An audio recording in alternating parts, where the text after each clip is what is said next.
alumni MAN Cibinong, MAN 1 Bogor sekarang.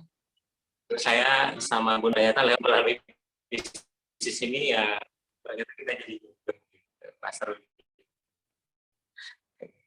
Nah ini waktu saya ngajar, saya dari lulus sekolah itu dipercaya untuk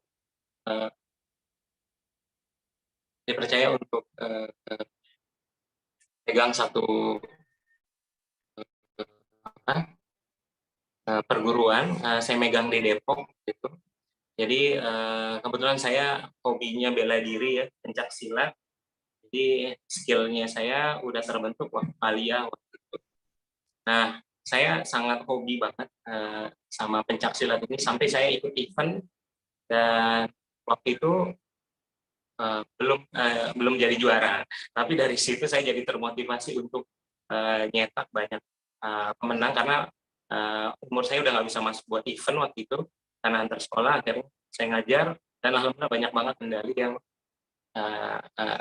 kita ukir dari awal saya ngajar sampai tahun 2012. Nah, sedikit cerita Bapak Ibu, apa ya?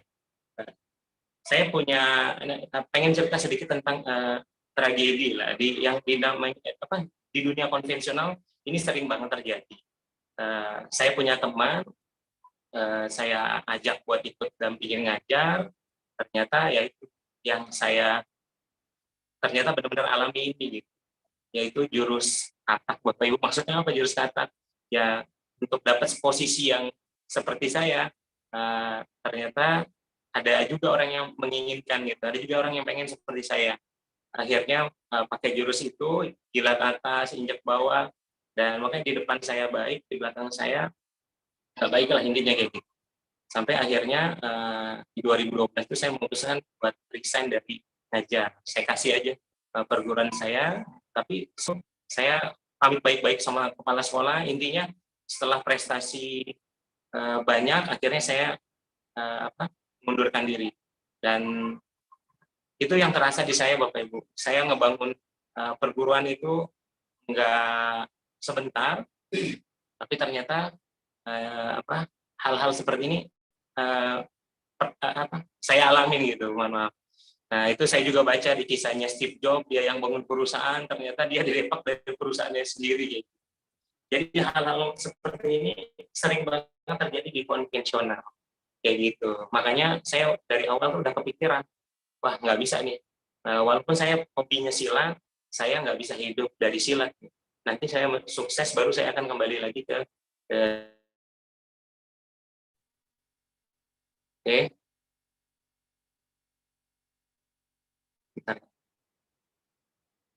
Oh, ini macet lagi nih.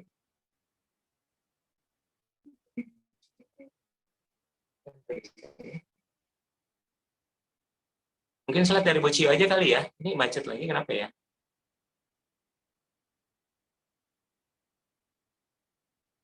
Belum dikirimin slide-nya? Udah. WhatsApp. Belum masuk. Oh, belum masuk. Nah. Iya. Oh, nih udah baru masuk. Baru masuk dia. Oke, tunggu sebentar ya. Ya, ini saya stop dulu ya. Ya.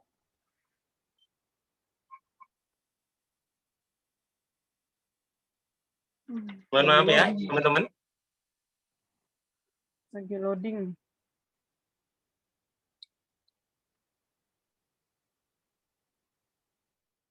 Jadi saya lanjut cerita ya sambil nanti slide-nya disiapin sama Bu Cio.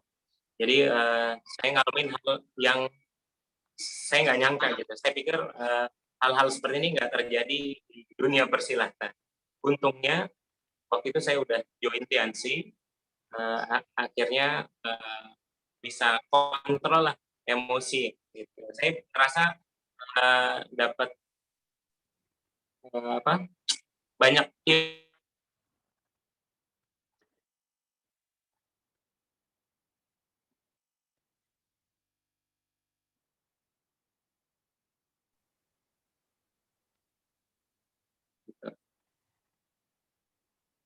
Bentar Pak, masih loading.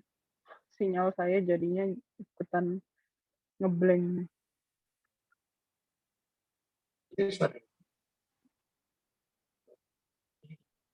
Bentar ya.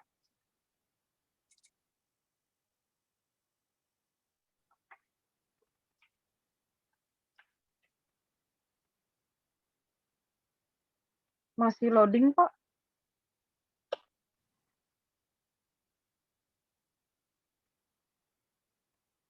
Nah, sebelum saya mengundurkan diri,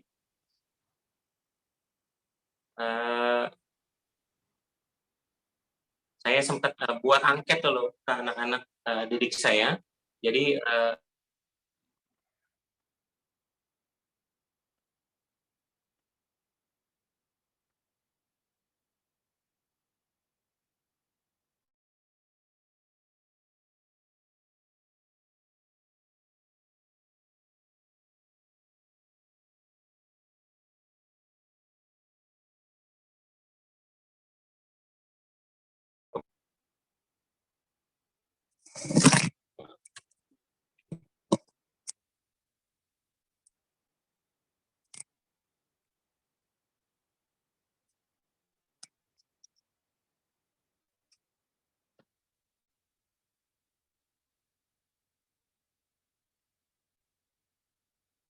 tes.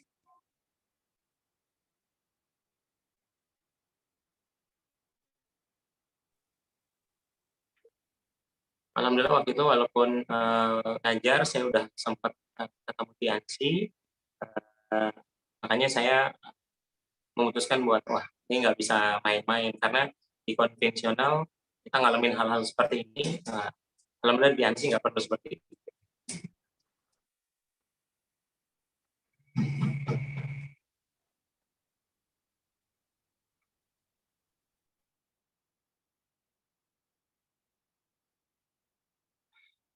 Mana sih?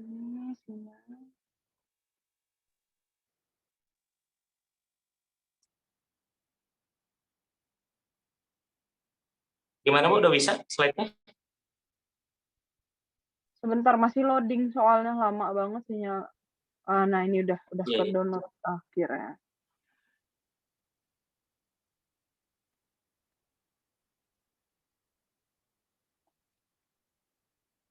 Silakan Pak. Okay.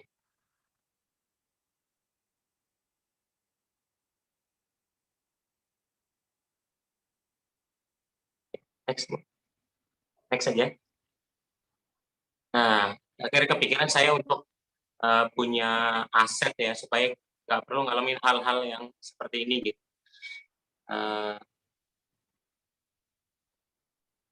Ya, jadi ini beberapa gambaran teman-teman dari sisi manual dulu banyak orang bekerja, sekarang banyak orang yang digantikan oleh mesin gitu.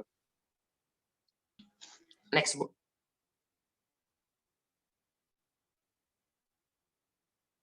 Ya, ini kita lihat mungkin kalau dulu banyak di tol itu masih ada penjaga tolnya, sekarang sudah digantikan oleh mesin sekali lagi. Jadi udah banyak banget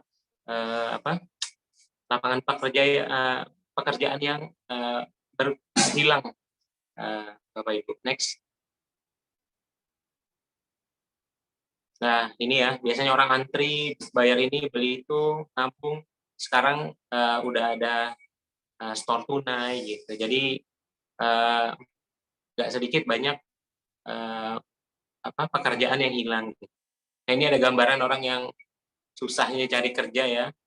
Jadi Bapak Ibu kalau kita mau males-malesan ya seperti ini resikonya kalau kita nggak manfaatin teknologi. Dan sekarang kita bisa dari handphone ini bisa dapat penghasilan gitu lebih mudah. Jadi kalau kita tidak mau beradaptasi, justru kita yang akan tergerus oleh zaman, Bapak Ibu.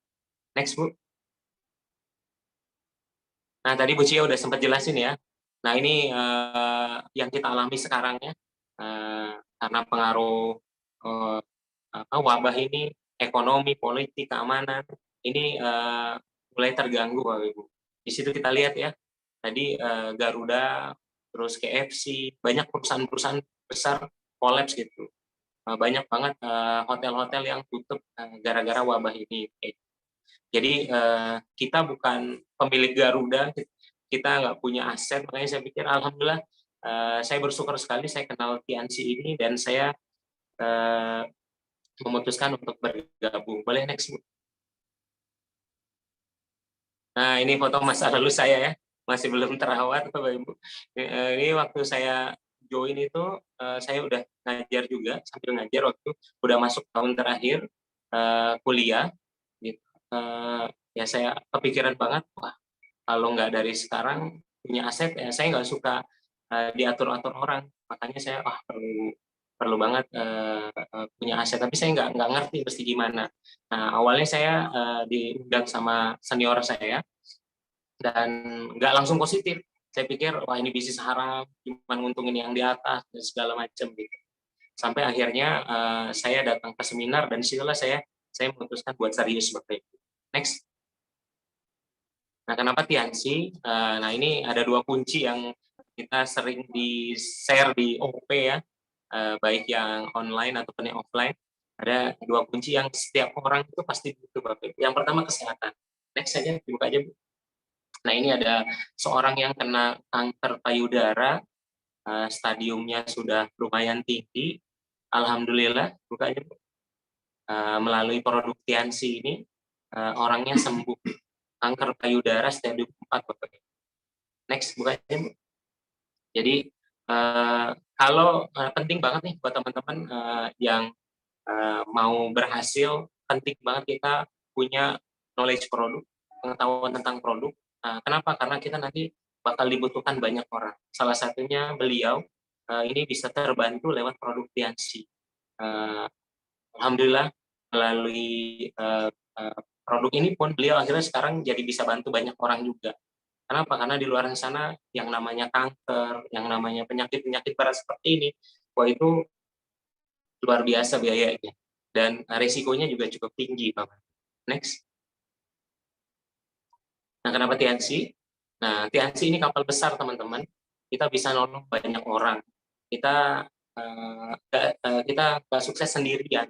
Nggak, alhamdulillah di tengah pandemi seperti ini, Tiansi masih tetap fight, masih tetap stand up, masih tetap bisa melewatin badainya. Padahal banyak perusahaan-perusahaan sekelas yang bonafit itu banyak yang bangkrut, Bapak Ibu. Alhamdulillah justru di tengah pandemi kayak gini kita malah bertahan dan bisa membantu lebih banyak orang, Bapak. Next. Nah, kenapa Tiansi ya? Karena semua orang tuh bisa sukses tanpa melihat latar belakang. Contohnya ini salah satu rekan kerja kita namanya Nyoman Budiade. Beliau ini tukang parkir dulunya, sekarang jadi orang sukses. Dan menariknya beliau nggak sukses sendirian. Beliau sukses dengan sebanyak orang. Dan beliau yang saya dengar waktu itu sampai bisa ngaspal jalanan di kampungnya gitu. Saya terinspirasi banget dengar success story-nya Pak Nyoman Budiade itu. Next. Nah, ini juga fenomenal nih. Namanya Bu Ida Jamali, mantan TKW, mantan TKI ya. Beliau dan suaminya dua-duanya buta huruf, Bapak Ibu. Jalanin Tiansi dengan modal sekedarnya. Alhamdulillah melalui bisnis ini peringkatnya beliau juga klien dan penghasilan beliau besar sekali, Bapak Ibu. Walaupun mereka nggak bisa baca, nggak bisa tulis, mereka juga bisa berhasil. Nah, ini mungkin teman-teman anak-anak milenial udah pasti kenal ya, Pak Richard, saya, mereka 2 bersaudara yang jadi diamond termuda sekarang. Beliau yang tadinya pemalu, akhirnya bisa jadi kebanggaan orang tua. Next. Nah, proses demi proses kami lewati. Ini waktu pertama kali ngembangin ke luar daerah. Ini waktu di Lampung, waktu itu saya next. Nah, jadi banyak kita bangun pertemuan, kita masuk ke pertemuan-pertemuan bersyarat gitu. Nah, yang jadi tim datang dan pergi, Bapak Ibu. Jadi ya kita mesti mau ngelewatin prosesnya. Banyak orang ditanya mau sukses nggak? Mau. Tapi mau kerja keras nggak? Enggak. Nah, ini penyebab orang susah untuk sukses. Yang pertama, mau punya bisnis tapi nggak mau keluar modal. Nah, ini sayang banget Bapak Ibu. Karena apa? Nggak ada bisnis yang sebenarnya yang nggak pakai modal. Walaupun modal nggak mesti uang, tapi minimal punya kemauan. Jadi kalau kemauan aja udah nggak ada, gimana kita mau sukses gitu? Mau sukses tapi nggak mau usahanya itu repot banget gitu. Siapa yang mau kerja keras? Ya nggak ada gitu. Siapa yang mau sukses? Saya gitu. Itu biasanya nggak bikin, itu jadi salah satu faktor penghambat juga kita untuk bisa berhasil. Faktor apa yang bikin orang susah sukses juga, apa, mau usaha tapi nggak mau susah, nggak mau, baru sekali ditolak udah nyerah, baru kehujanan sedikit udah langsung menjudge. Pernah waktu itu Bapak Ibu ada salah satu rekan kerja, wah ini lagi mendung nih, kayaknya Tuhan nggak ingin saya sukses di sini. Wah, itu terlalu mendramatisir kalau menurut saya. Yang namanya orang sukses itu mau nggak mau dia harus kerja keras, nggak gampang nyerah gitu. Dan yang paling penting mau belajar Bapak Ibu. Sukses itu harus ngelewatin proses, boleh dibuka aja Bu, ya, bukan banyak protes. Yang namanya belajar, kadang orang tuh maunya belajar langsung dapat duit. Coba deh kita pikir-pikir, dari kita SD, SMP, SMA, bahkan sampai kuliah, berapa banyak biaya yang kita udah keluarkan kayak gitu. Gak sedikit biaya yang kita sudah keluarin. Tapi di sini baru belajar sedikit, udah nuntut ini, nuntut itu, gitu, pengennya langsung berhasil, tapi giliran disuruh lewatin prosesnya nggak mau. Makanya ini bagus banget nih dari Meridiana quotes-nya tadi ya, sukses itu harus ngelewatin banyak proses, jangan kebanyakan protes. Kalau protes ya kapan bisa berhasil. Dan pesan saya, setialah Bapak Ibu, karena orang-orang hebat di luar sana banyak, tapi orang-orang setia sedikit. Teman-teman, Bapak Ibu semuanya, pasti bakal ngelewatin 4 fase, kata Pak Naga. Fase pertama mungkin pada saat kita jalanin bisnis ini, kita presentasi nggak ada yang join. Kita presentasi nggak ada yang join. Tapi kalau kita terus belajar, nanti masuk fase kedua. Begitu kita presentasi, begitu kita follow up, bakal ada yang join. Nah, nanti setelah itu akan masuk fase ketiga. Fase di mana orang-orang yang join ini akan meninggalkan kita. Orang-orang yang udah join tapi nggak aktif. Bapak Ibu, ini udah hukum alam yang nggak, setiap orang pasti akan ngelewatin proses ini. Jadi apa, grup saya rontok Bu, grup saya rontok, tenang aja Bapak. Itu udah hal yang biasa. Jadi kalau Anda setia ngelewatin proses, Anda akan masuk fase keempat. Fase di mana grup Anda pun pasti berkembang Bapak Ibu. Fase di mana Anda akan didampingi oleh orang-orang yang setia Bapak Ibu. Next. Nah, ini hasil yang saya dapat dari bisnis Tiansi. Ini saya jujur aja, saya orang desa. Nih ada satu hal kekonyolan yang waktu di awal saya sebenarnya bikin malu ya. Tapi ini perlu saya ceritakan. Saya ini saking katronya saya, saking kampungnya saya nggak bisa bedain antara Soekarno-Hatta sama Cengkareng. Itu bandara Soekarno-Hatta sama Cengkareng jauhan mana gitu. Kalau saya diketawain Bapak Ibu. Tapi alhamdulillah orang kayak gini aja bisa, apalagi Anda. Nah, ini waktu pertama kali saya naik pesawat ke Bangka Belitung, waktu itu dapat trip. Next. Nah, alhamdulillah dari bisnis Tiansi ini salah satu impian terbesar saya pengen nikah biaya sendiri. Alhamdulillah Bapak Ibu, 90% kita, saya dan istri ini bisa menikah tanpa melalui bisnis Tiansi Bapak Ibu. Tanpa direpotin orang tua, terutama orang tua perempuan, nggak ngeluarin 1 rupiah pun Bapak Ibu. Alhamdulillah di sini saya ngerasa bersyukur banget hasil perjuangan kami nggak sia-sia Bapak Ibu. Dan ini salah satu impian saya waktu itu nikah muda. Saya nikah waktu itu usia 23 tahun Bapak Ibu. Next. Nah, alhamdulillah ngelewatin prosesnya Bapak Ibu, jatuh bangun kita lewatin. Nah, akhirnya waktu itu pulang kampung. Ya, ini nanti saya doakan teman-teman juga setelah pandemi ini bisa datang ke sini ya, pusat Tiansi Internasional. Ini kantornya besar sekali, Bu Cio dan leader-leader Anda sudah pernah ke sini, apalagi baru selesai dibangun kampus Bapak Ibu. Wah, kita berada di perusahaan yang bukan main-main, ratusan negara, perusahaan yang sangat kuat. Insya Allah kita bisa berhasil di bisnis ini Bapak Ibu. Next. Nah, ini ada rumah sakitnya waktu itu saya foto di Taijisun. Kalau rumah sakit biasanya kan bawa obat ya. Kalau di sini bawa rempah-rempah, enak banget, seger banget di sana. gitu. Jadi wah seru. Nah, alhamdulillah lewat bisnis ini waktu itu dapat trip ke Korea Selatan, saya hadiahkan buat istri saya, Bapak Ibu. Apalagi saya lihat saya sama istri berjuang bareng-bareng. Waktu itu saya kasih sedikit me time buat beliau. Alhamdulillah perjalanan pertamanya yang membuat justru dari situ jadi magic moment buat kami. Next. Alhamdulillah Bapak Ibu, salah satu impian terbesar kami selanjutnya adalah mengumrohkan orang tua ini waktu 2019 kemarin sebelum pandemi. Alhamdulillah, next saja Bu, bukanya. Nah, waktu itu akhirnya sampai juga, ini murni Bapak Ibu 100% dari Tianxi. Waktu itu pilihannya Korea Selatannya antara dijual diganti umroh atau tetap Korea. Saya pikir ini kesempatan buat saya bisa bagian istri, bagian mertua gitu. Akhirnya Korea Selatannya buat Bu Nurfa, umrohnya tetap kita keluarin pakai dana pribadi. Alhamdulillah Bapak Ibu. Jadi kalau Anda mau serius, tinggal nurut aja sama mentor, nanti akan dipetakan gimana caranya kita bisa mewujudkan impian-impian kita.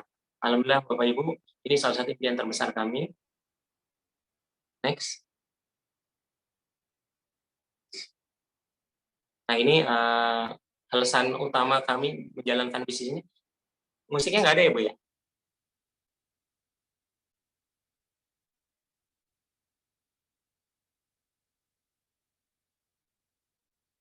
Ya.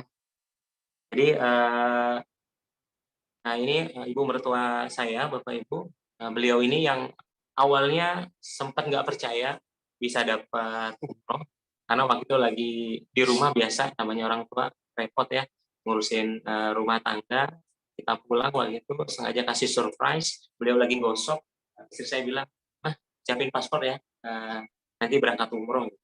Karena beliau sempat nggak percaya sampai akhirnya, "Oh beneran?" gitu. Nah dulu sempat di bulan haji ada pengumuman di musola gitu, ada orang-orang yang berangkat ibadah haji gitu. Saya sempat ketemu sama mertua waktu di lorong dekat gang rumah saya gitu. Saya bilang, "Kamu mau ke tanah suci?" Wah, senyum aja gitu. "Insya Allah mah dari bisnis ini kita bisa berangkatin, amin," katanya. Dan alhamdulillah impian itu bisa tercapai Bapak Ibu. Dan saya sangat berterima kasih sekali dengan ibu mertua saya ini, udah seperti ibu saya sendiri. Kenapa? Karena ibu saya ada di luar kota dan beliaulah yang support kami di sini Bapak Ibu. Next. Nah, ini juga alasan utama saya kenapa serius banget jalanin Tianxi ini Bapak Ibu. Buat keluarga saya, buat istri saya, buat anak-anak saya Bapak Ibu. Alhamdulillah saya dikasih pendamping yang luar biasa yang menemani saya dari nol, bahkan dari minus sampai ada di posisi ini. Saya beruntung sekali. Alhamdulillah beliau bersabar, bertahan, karena pada saat kita di atas itu biasa kita banyak teman, tapi pada saat kita jatuh, nah disitulah teman sejatinya kita. Alhamdulillah saya diberikan Allah pendamping yang setia, yang mau ngelewatin prosesnya. Makanya waktu saya dapat trip Korea Selatan, alhamdulillah itu salah satu wujud bagaimana bisa membahagiakan istri. Pengennya bisa berangkat bareng waktu itu Bapak Ibu, cuman anak pertama saya yang namanya Daryl ini lagi program tahfiz, jadi kita nggak bisa, salah satu harus ngalah, nggak apa-apa saya kasih istri saya, karena memang Daryl ini hafalan Quran sama saya, jadi saya yang handle. Alhamdulillah melalui bisnis ini kami bisa membahagiakan keluarga Pak, terutama anak-anak dan orang tua. Next. Dan ini adalah salah satu impian terbesar saya, Bapak Ibu. Ini ibu saya, ayah saya sudah tidak ada, ini abang saya. Saya 2020 kemarin harusnya berangkat umroh bareng beliau, cuman karena beliau sakit belum bisa berangkat dulu. Dan pas pandemi juga mulai waktu itu, akhirnya saya tidak berani ajak orang tua saya, kita cancel dulu. Dari situ baru kita saya obatin dulu ibu saya, alhamdulillah ibu saya udah sehat. Sempat kena Bell's palsy, mirip stroke waktu itu. Alhamdulillah udah normal, udah sembuh.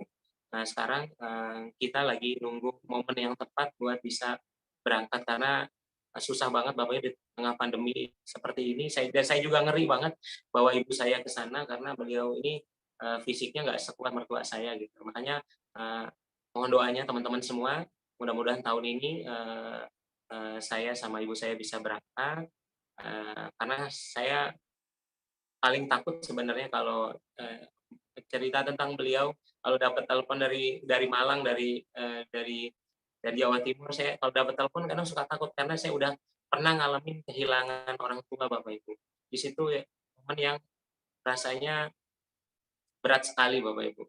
Saya kehilangan ayah saya dan saya nggak mau kehilangan ibu saya. Tapi ya semua orang pasti akan ngalamin meninggal, semua orang pasti akan ngalamin posisi itu gitu. Makanya saya selalu berdoa mudah-mudahan Allah dan saya mohon doanya teman-teman semua, mudah-mudahan saya dan ibu saya ada umur bisa berangkat ke tanah suci. Dananya sudah disiapkan. Memang waktu itu berat sekali rasanya, dananya dikembalikan. Akhirnya ya udah kita ya mudah-mudahan tahun ini atau paling nggak tahun depan pandeminya udah berakhir, ada celah buat bisa berangkat, kita berangkat. Doanya ya teman-teman ya. Nah next. Nah ini ada satu video yang bagus sekali, mudah-mudahan videonya bisa nyala. Nah ini ya, kalau ngelihat video ini saya termotivasi banget, pengen bisa fight terus Bapak Ibu, terutama buat orang-orang yang kita cintai. Bisa dinyalain Bu?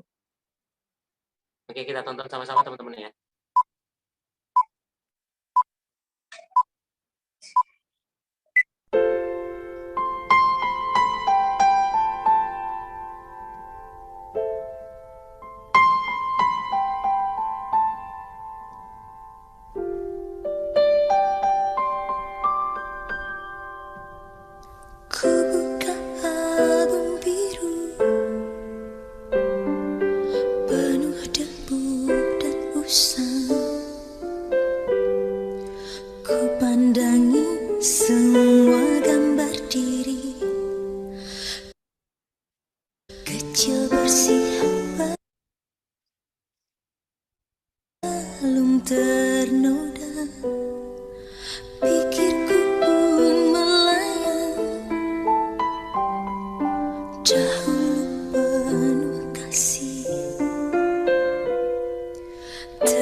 Selalu dimanja.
tentang riwayatku.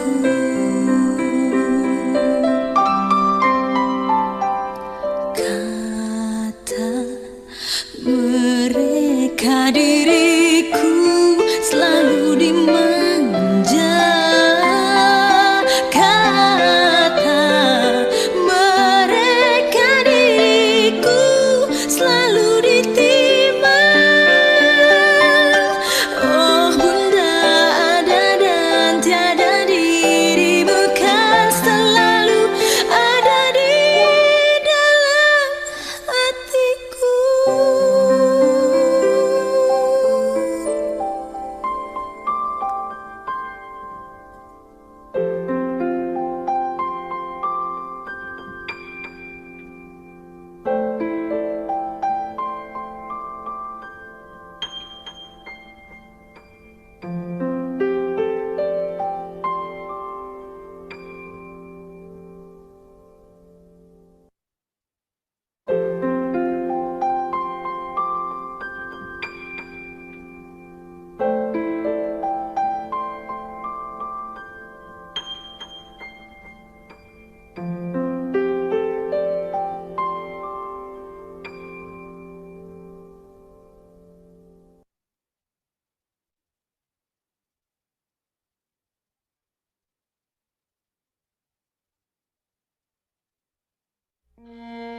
Oke, Bapak Ibu, teman-teman semua,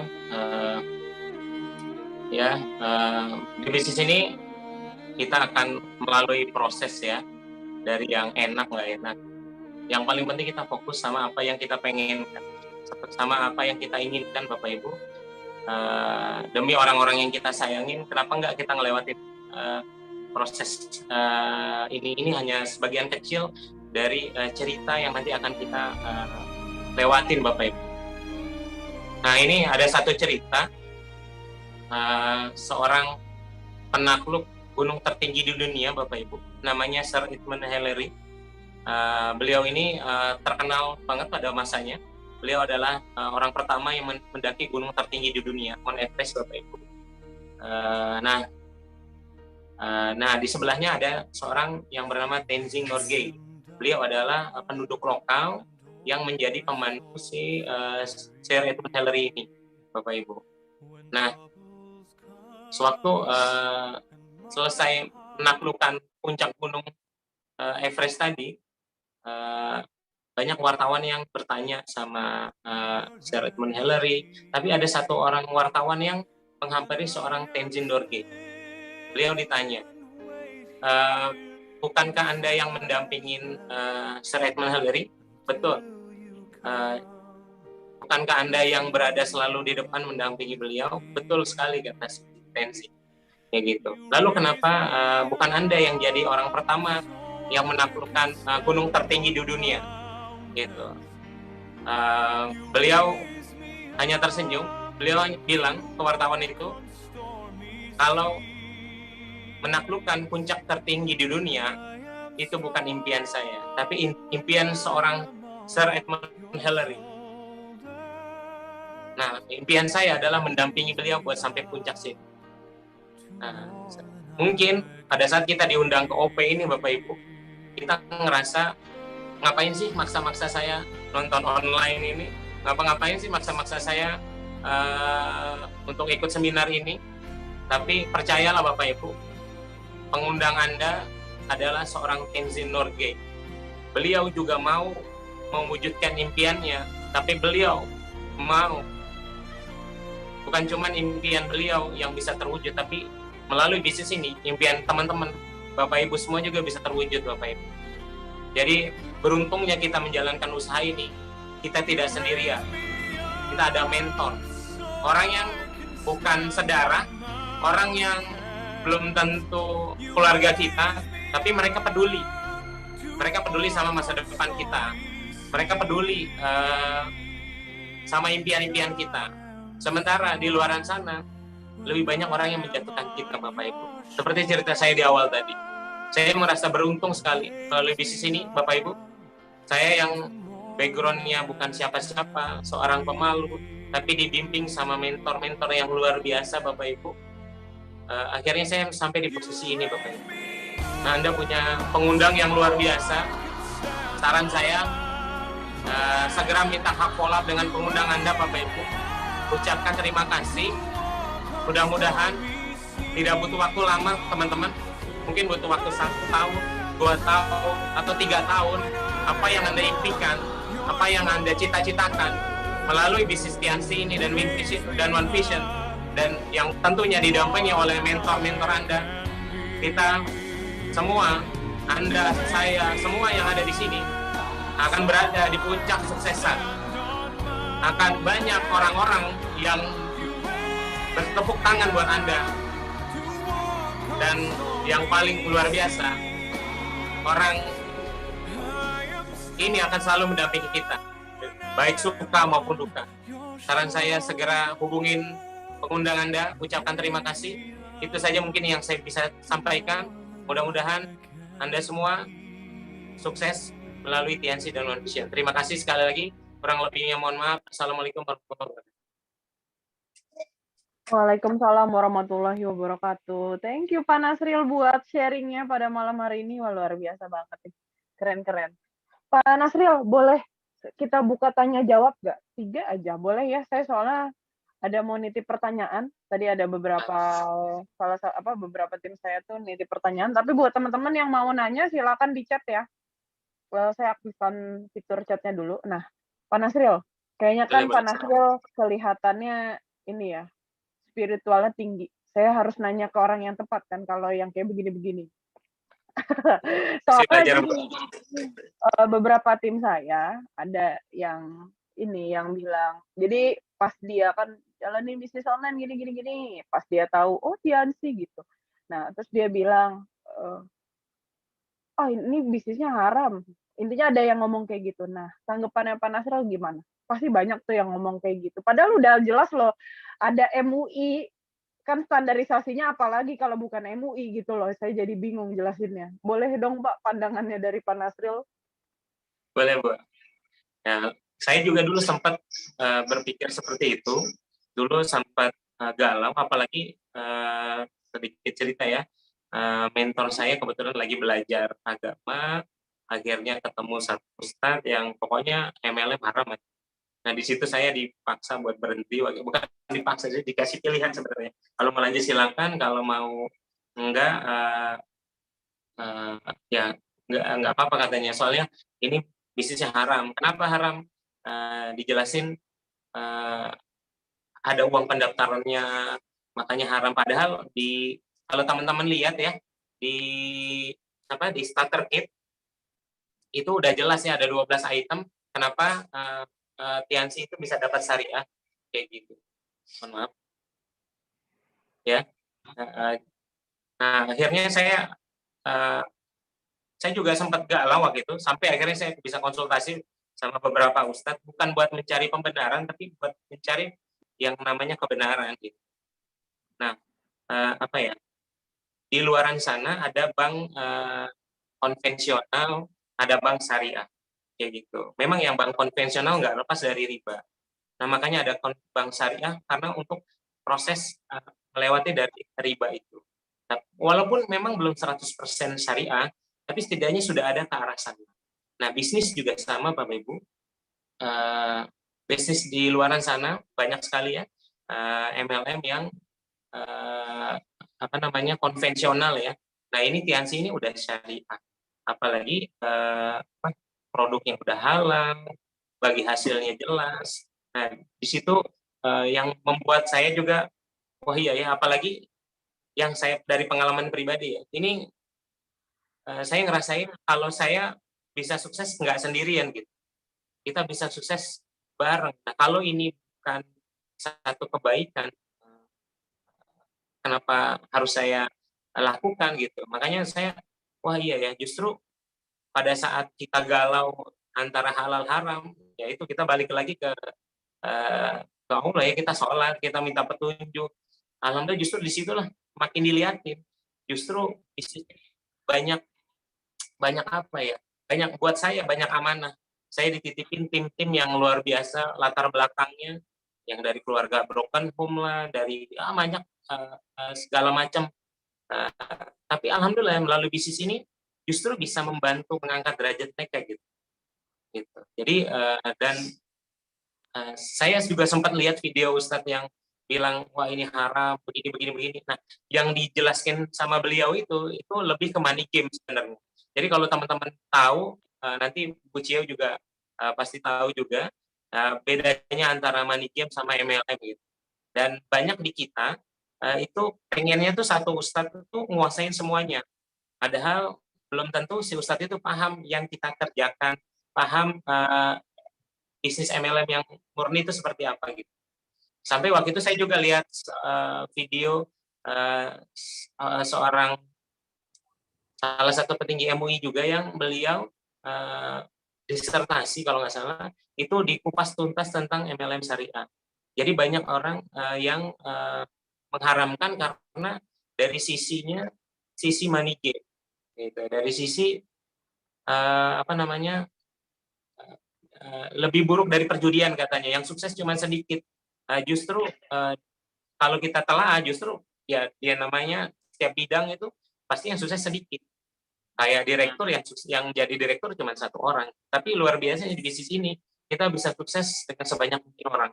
Bahkan yang ngundang sama yang diundang bisa lebih sukses gitu. Jadi di situ yang jadi titik balik saya Bu Cio sama istri buat mutusin wah justru kita malah fight di usaha ini pada saat upline kita berhenti gitu. Justru disitulah kita benar-benar apa ya ngelewatin fase itu gitu. Dengan tetap kita terus belajar, banyak sharing, dan apalah kita sebenarnya kalau saya mikir, saya kalau soal debat soal dalil mungkin saya pasti kalah sama soal Ustadz. Tapi yang namanya MUI bisa ngasih sertifikasi syariah itu prosesnya nggak gampang Bapak Ibu. Kebetulan saya punya teman, beliau bisnis konvensional ayam goreng, lumayan cukup terkenal kalau di Cibinong. Itu waktu pengajuan sausnya ke MUI itu ketahuan ternyata sausnya nggak halal, masih ada kandungan yang nggak halal. Akhirnya direview sama MUI, diganti dengan bahan-bahan yang bagus. Akhirnya beliau ngajuin lagi, baru di ACC diterima. Jadi apa ya? Menurut saya justru bisnis ini tuh udah terjamin gitu kehalalannya, baik dari bagi hasilnya, dari produknya. Jadi itu yang bikin saya tenang Bapak. Mungkin itu Bu Cia. Oke Pak Nasril, thank you banget nih. Karena saya biar nggak saya doang gitu yang ngomong. Oh iya. Soalnya ada dari kemarin-kemarin, oh ini sia-sia, ini haram, gini-gini. Padahal kan udah jelas ya, ada MUI-nya, ada Dewan Syariahnya, dan susah loh untuk dapetin sertifikat itu ya Pak ya. Dikira gampang. Iya susah banget. Itu susah banget. Kadang orang pikir, oh dibayar. Wah, kalau kita pikirannya negatif terus, ya susah majunya benar. Gitu. Dan banyak orang itu suka mengeneralisir masalah. Jadi yang ini disangkut pautin gitu.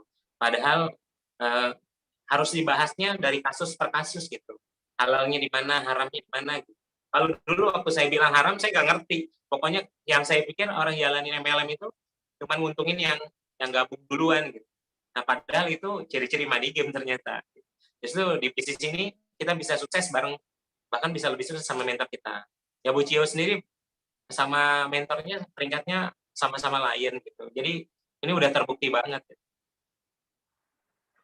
Gitu, Oke Pak Nasril, Pak Nasril, ada lagi yang nanya Pak. Ini kan rata-rata kalau baru mau mulai kadang masih suka ragu sama diri sendiri. Kebanyakan sih takut nggak bisa, saya orangnya nggak pernah bisnis gini-gini. Boleh nggak sharing Pak? Apa Pak Nasril dari terakhir emang udah ada bakat gitu apa gimana Pak? Wah, enggak Bu. Saya tadi Bu Cia di awal udah cerita ya, kalau saya tuh minder beneran Bapak Ibu. Saya dari dulu tuh orangnya pemalu banget, nggak banyak bicara, terutama kalau sama lawan jenis gitu. Jadi kalau saya disuruh bicara sama perempuan itu paling takut. Tapi kalau berantem ya insya Allah sanggup beberapa orang, karena emang basic saya bela diri. Jadi bagi teman-teman yang ngerasa minder, malu, justru di bisnis ini kita nggak sendirian, kita didampingi sama mentor, orang-orang yang peduli sama kita, yang kalau kita nggak bisa kita tinggal nanya aja gitu, nggak usah ragu gitu. Bahkan saya juga banyak tim yang buat bicara itu susahnya minta ampun, bahkan di keluarganya nggak didengerin. Tapi ya luar biasanya di One Vision ini kita ada pendidikannya. Jadi kalau teman-teman nurut aja sama mentor suruh baca buku ya kita baca buku, mentor suruh datang pertemuan ya datang pertemuan. Insya Allah cepat atau lambat kita pasti bisa berkembang. Dan yang paling penting tadi satu, kita mesti punya impian yang kuat. Jadi kalau impian yang jelas, buat apa, insya Allah semua teknis itu bisa kita lewati. Kayak gitu. Oke, Pak, nih terakhir kayaknya. Oh ini kayaknya ini deh, anak lama. Pak Nasril, ada beberapa Ya, fase yang bakal dilewati, termasuk kan bisnis ini kan pasti ada beberapa fase yang bakal dilewati, termasuk fase naik jatuh katanya. Nah, gimana caranya kembali bangkit ketika jatuh dan apa yang harus dilakukan? oke. Iya, kita biasa kalau bilang kalau jatuh ya bangkit gitu. Ya kalau ngomong emang gampang ya Bapak Ibu ya. Makanya hal yang perlu kita lakuin pertama kali adalah pertama buruan dan deketin upline mentor Anda. Jangan jauh-jauh sama mereka. Jadi pada saat kita di bawah, pada saat kita di atas, kita tetap respect sama mentor kita Bapak Ibu. Kadang orang suka peringkatnya udah mulai agak tinggi, udah mulai ego, udah mulai nggak mau dengerin gitu. Itu yang sangat disayangkan. Nah, itu uh, dari pengalaman saya pribadi gitu. Jadi pada saat jatuh, pertama jangan jauh-jauh dari mentor karena orang yang paling peduli sama kita di bisnis adalah mentor kita Bapak Ibu. Kedua ya perkuat lagi impian ya gitu. Jadi apa ya kalau Dewa Prayoga bilang di bukunya jangan diganti sasarannya, justru teknisnya yang kita mesti perbaiki gitu. Jadi impiannya perlu diperkuat lagi Bapak Ibu. Nah yang ketiga ini kita punya komunitas bagus banget. Di One Vision ini kita saling support. Tadi ada satu materi yang saya sempat ketinggalan nggak masukin. Ini saya ngerasanya di bisnis ini ada lingkungan positif Bapak Ibu. Saya sama Bu Cio ini crossline, kita bangun pertemuan bareng, kita berkembang bareng, padahal nggak ada kepentingan bisnis gitu. Coba di luar sana tadi sempat waktu saya ngajar tadi, saya narik teman saya ajak teman saya, ternyata ada crash seperti itu gitu. Di depan kita lain, belakang kita lain. Justru ada persaingan tidak sehat. Tapi di bisnis ini, walaupun saya sama Bu Cio crossline, sama teman-teman yang lain, itu kita saling support gitu. Ngelihat crossline kita bisa maju, kita seneng, bukannya malah kita, wah gimana-gimana gitu. Itu yang saya rasain.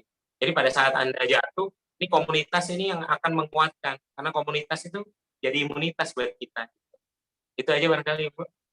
Oke, Pak Nasril, thank you banget buat waktunya, Pak Nasril. Makasih ilmunya dan makasih banget ya udah nyempetin waktu untuk sharing di grup kita. Sama-sama. Mohon maaf ya teman-teman kalau tadi banyak banget kendala teknisnya. Mudah-mudahan bermanfaat sharing hari ini. Ya pesan saya kalau saya boleh pesan ya nurut aja sama mentor. Insya Allah kalau teman-teman nurut sama mentor cepat atau lambat pasti berhasil. Orang-orang yang ngundang teman-teman ke usaha ini itu adalah orang-orang yang peduli. Ya simpelnya dulu saya mikir gini aja. Kalau kalau mentor saya pengen jadi bintang papan, berarti dia butuh bintang 7. Nah, ya saya jadi bintang 7-nya. Kalau mentor saya pengen jadi director, berarti dia butuh buat lion. Ya itu aja. Jadi di bisnis ini kita bisa sukses dengan ngangkat orang buat jadi sukses, bukan jadi sapi perah gitu. Jadi positif banget saya. Saya ngerasa senang banget lewat usaha ini kita justru bisa nyuksesin banyak orang. Sekali lagi saya mohon maaf apabila ada kesalahan, mudah-mudahan bermanfaat ya Bu Cio dan teman-teman ya. Siap. Makasih banget ya Pak Nasril buat waktunya. Kalau mau duluan nggak apa-apa Pak Nasril. Oke, terima kasih. Assalamualaikum warahmatullahi wabarakatuh. Saya pamit Waalaikumsalam ya. warahmatullahi ya, waalaikumsalam warahmatullahi wabarakatuh. Makasih Pak Nasril. Oke, teman-teman